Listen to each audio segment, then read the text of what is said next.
So obviously Reece got injured playing for England the other day, and it kind of inspired me to make this video because whenever Reece gets injured now, you already know what the reaction is going to be. He's never fit. Chelsea should sell him. He shouldn't be captain. All that usual stuff, right? And listen, I completely understand the frustration. He's missed far too much football. That much is established, right? But I also think that the time he's been away has made people forget just how good Reece James actually is. You know, this isn't just a player who only had potential. At his best, Reece was genuinely one of the best right backs in the world, and I still think that ability is in there now.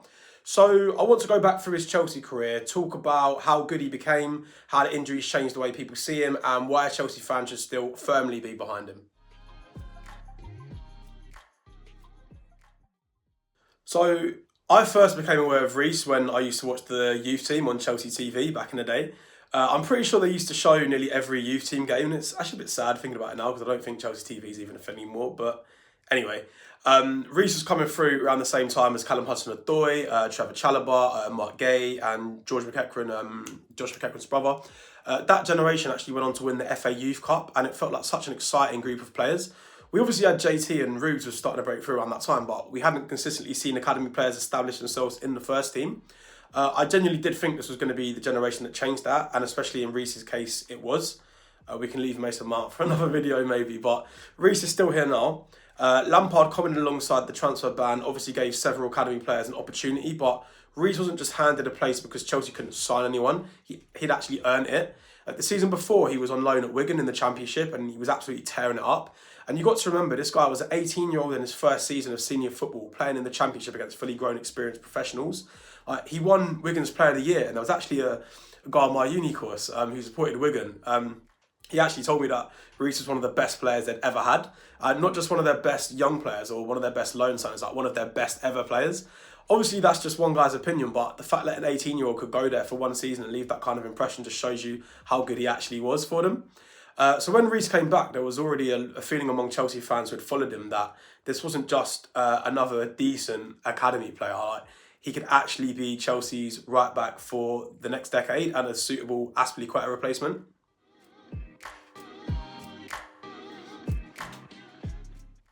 If I actually remember correctly, Reece was actually injured when he returned to Chelsea, which looking back on it now is a little bit ominous. But yeah, anyway, his injury delayed his introduction, but fans were obviously desperate to see him after what he'd done at Wigan the season before. And there was definitely a route into the team as well, obviously with Aspie declining, and I mean that with the utmost respect because he's a Chelsea legend, it's Aspie obviously, but Reece offered something completely different going forward.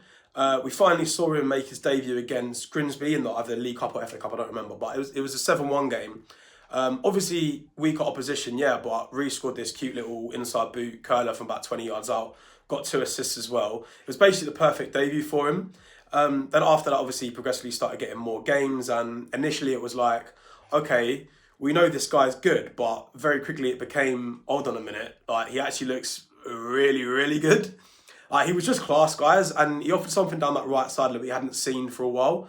Physically, he did remind me of a modern sort of Ivanovic because of the power he had and the impact that he'd have on that right side. But technically, I'd say that Reece was even more gifted. Like, his delivery was ridiculous. He was composed on the ball. Even at that age, like, no one could bully him. You'd never see anyone shift him.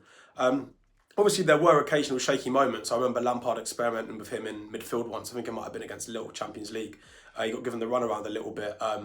But you're always going to have games where you're slightly off it, especially earlier in your career, and obviously while playing out of position as well in midfield. Then came the Ajax game. Every Chelsea fan remembers it. We were been 4-1 down. Reece came off the bench and scored the equaliser at the Matthew Harding to make it 4-4. And yeah, man, what a moment that was. And what a likeable team that Chelsea team was as well, by the way. I think after Sarri, when the fan base had become so divided, it did us wonders having Lampard come in and fielding a starting 11 with multiple Cobham grads in it. Like, it sort of brought us closer to Chelsea again and united the fan base. I think that Ajax moment was probably when I realised that this guy wasn't going to become like just decent like for us. He actually had the potential to become one of the best players in the world in his position. Like, just doing it in the Champions League at that age is just crazy.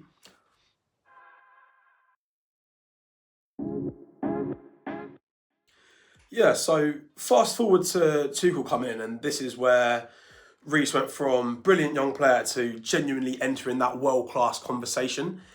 Chelsea went on to win well, yeah, we did go on to win the Champions League, but we went on a great Champions League run, and Reece was so solid throughout it. Then in the final, he had prime Raheem Sterling on his side, and Raz at the time was one of the most dangerous wide players in Europe. But Reece has dealt with him brilliantly. Didn't really get a sniff all game. Watching a Cobham boy play such an important role in Chelsea winning the Champions League was unbelievable. Like, it really felt like everything we wanted when we were watching those youth team games on Chelsea TV, like, had actually come true. Like, our Cobham boys were there in the biggest stage winning the Champions League. Like, it's the ultimate goal for us as Chelsea fans. But I think it was the following season when Reece individually went on to another level. Obviously, under Tuchel playing at wing back, he was just absolutely ridiculous. Like, and the numbers backed it up as well. In the 2021-22 season, he finished with 6 goals and 9 assists, I believe, in all comps, and he did that despite injuries, letting him only have 39 appearances in total, I think. So for a player who was also one of the best defenders in the team, that output speaks for itself. It's ridiculous. But honestly, I don't even like stats, and you don't even need the stats when it comes to Reece. If you watched him every week, just the eye test, like, you know how good he was. You know, no one could get past him. His composure, his strength in duels, his crossing, his finishing at that time under Tuchel were operating at such a high level. I think people forget how normal it became to include him in conversations about the best right backs in the world. It wasn't just Chelsea fans like forcing one of our own into that debate. I think he genuinely belonged there, and I think the wider footballing spectrum actually would agree with that at the time.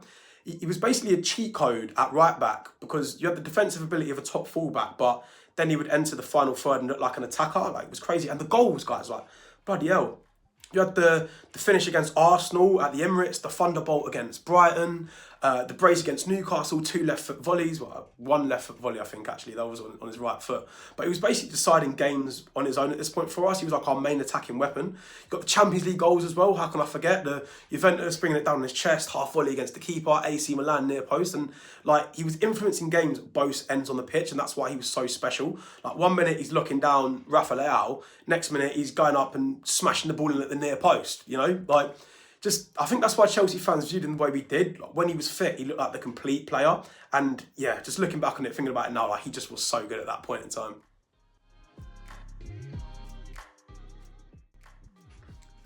So yeah, now on to the annoying part. Obviously, then came the injuries, and for a long time it did sort of feel like the same cycle repeating itself.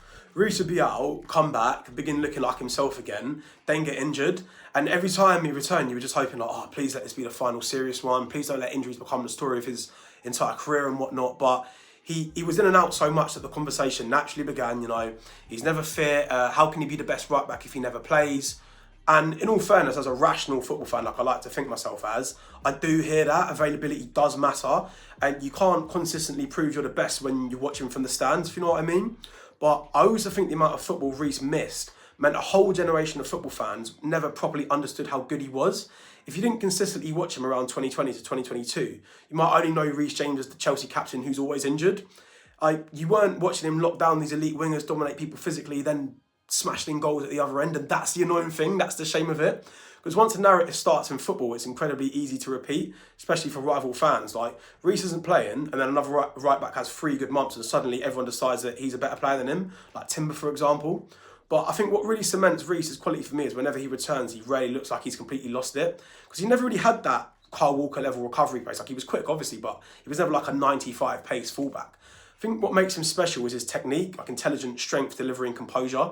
Like, those world-class traits don't simply disappear because he spent some time injured. Like, the ability's still there. I even remember him returning against Nottingham Forest in 2024 under Poch, when I think we were drawing 2-2, came off the bench and within minutes created Jackson's winner with a bit of intelligent movement and a perfect cross onto his head. He barely played all season, but immediately came into the game, and that was the quality that we'd lacked and needed. Reece James was it. Then you got the Arsenal game last season, though. The build-up was all about Rice versus Caicedo, the 2 supposed best midfielders in the league. Reece comes into that game, played in midfield, and ended up outshining both of them. Even after Caicedo was sent off and Chelsea went down to 10 men, Reece completely took responsibility. He was winning his duels, keeping the ball under pressure, driving the team forward. He was everywhere, guys, and he actually ended up getting man of the match in that game. And just think, like, what does that actually say about his level? This is a natural fullback stepping into midfield against Declan Rice and Moises Caicedo, 2 of the best midfielders in the country, and looking like the best player on the pitch. Like, despite all the previous injuries, he was able to show in that game that his ability was still there. Like, that's the kind of player that we're dealing with here. And like, his body may have let him down at different times, but every time he returned, the ability was still there. So the ability never did let him down.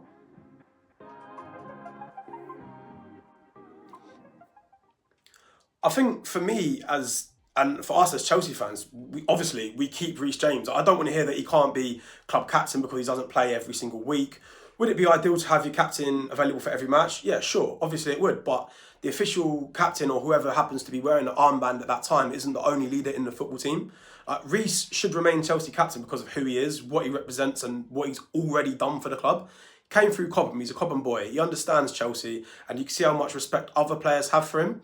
When he isn't available, someone else can wear the armband. That doesn't mean that Reece suddenly stops becoming the club captain or a leader behind the scenes. I do just really hope that his career doesn't go the way of players like, Ledley King, Jack Wilshere, like Abu Diaby. Why am I saying Arsenal players like, even like Ruben or Hudson-Odoi, like our boys, players that showed so much ability, but whose bodies never consistently allowed them to become everything we thought that they could be.